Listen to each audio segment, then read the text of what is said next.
Oh, I had no clue what I got mixed up in. It was like a mix between Fear and Loathing in Las Vegas and The Lost Boys, like literally. You know what I mean? But it's I had to put my mindset back into LA, and I had some incidents like that where like I got beat down pretty hardcore, and it was all on video because the cops were recording people leaving this bar for DUIs, and it shows these three big brothers jumping me, and I let them go.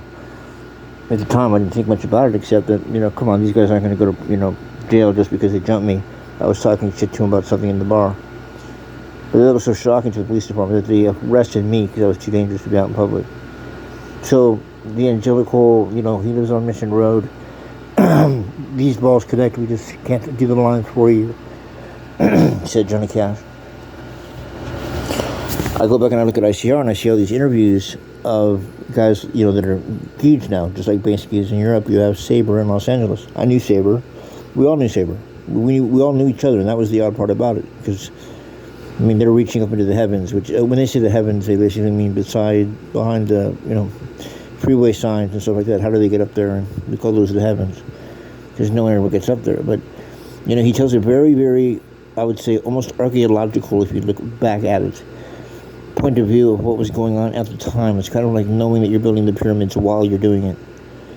And he knows the time and place in which we live, and he's very accurate about it. But he also talks about something I'm running into also. And it's not just about heavy thinking, it's about, like, it will suck you in. It will turn into, like, the Matrix until you can't get out. Now, you may know the most, but you're not going to be able to, like, get it out because it's coming at you too quick.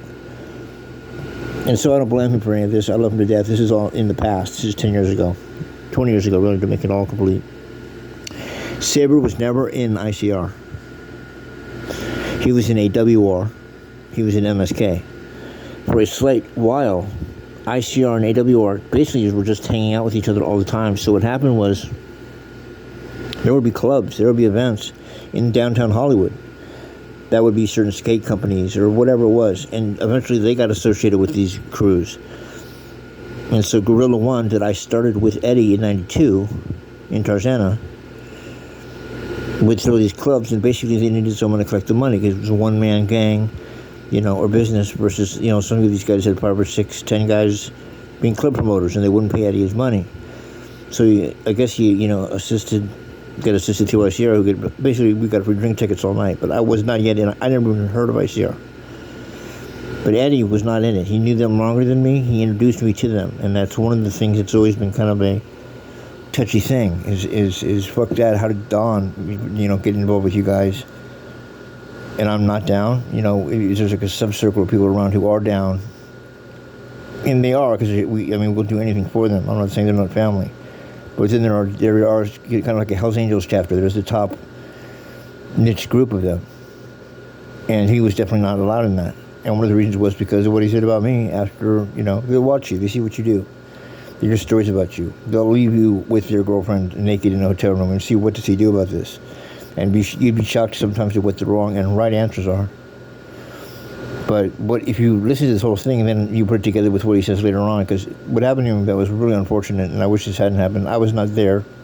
I wasn't even there in the crew yet, is that, if they got shot at his party, he's making it sound like, ICR showed up as my best friend and I was in the crew. And even the guy, Two-Tone, is saying, wait a second, you were not in them yet? Or because Casey, how did he know them? And he goes, he knew ICR and this and that. And then Keen got shot, he was in ICR. I didn't know this. And so they would get panicky in me. He could just, ours is going to kill us. Ours is Mike, it's Boots.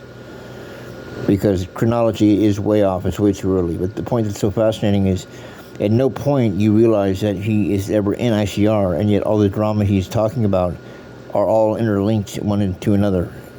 He was in the wrong place at the wrong time. Something happened with ICR. He paid for it with ICR, but it made him into this graffiti legend because it's a crazy story. And yet it sounds terrible to say because, as one guy said, it was your friends, they took it too far. And at the time, it was a lot more than that. It was because of the shooting at the house. So it's just an interesting way to look at the story. There's his side, her side, and the truth. I say no, there's his side, her side, the truth, and basically public perception, whatever they want to see and whatever they want to believe, regardless of how much they know the individuals involved. But that's the truth. He was never actually in ICR. I wish we had him. He's outspoken. He's political, just like I am, and he hung out with us all the time. But to be honest with you, they thought we were too crazy. They thought except on Friday nights when we could be there to back them up. And that was kind of the point of contention no one ever talks about, that no one even knew really existed prior to Pure, the founder, killing himself. And he told me never to reveal what he told me, and to this day, that's the most you're going to hear about it.